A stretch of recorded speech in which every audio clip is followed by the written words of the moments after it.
Let's find the critical values for the middle 40% of data when x follows a normal distribution with a mean of 73 and a standard deviation of 12.4.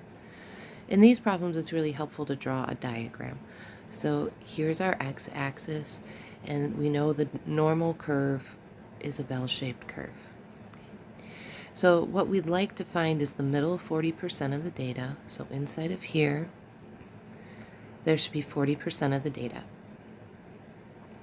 Now underneath the entire curve, there should be 100% of the data. So underneath our curve, 100% of the data should occur. So 100% minus 40% means there is 60% left over. Okay. Now, this is also a symmetric curve.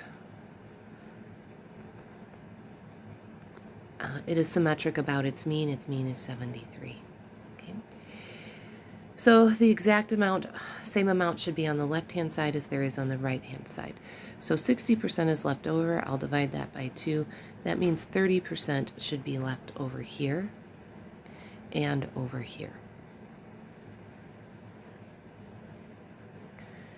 So now let's find those critical values. So again, if I draw the curve, I'm looking for the critical value that's associated here. Inside of here, we have 30% of the data. To do this, we will find the inverse norm in Excel. So it's the norm dot inverse.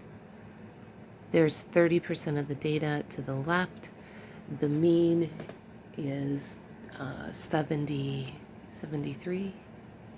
Yes, 73, and the standard deviation is 12.4. And when you do that, you should come up with 66.4974. Okay, so this is our lower bound. Then we'll need to find the upper bound. So again, drawing the diagram, we're looking now for this bound.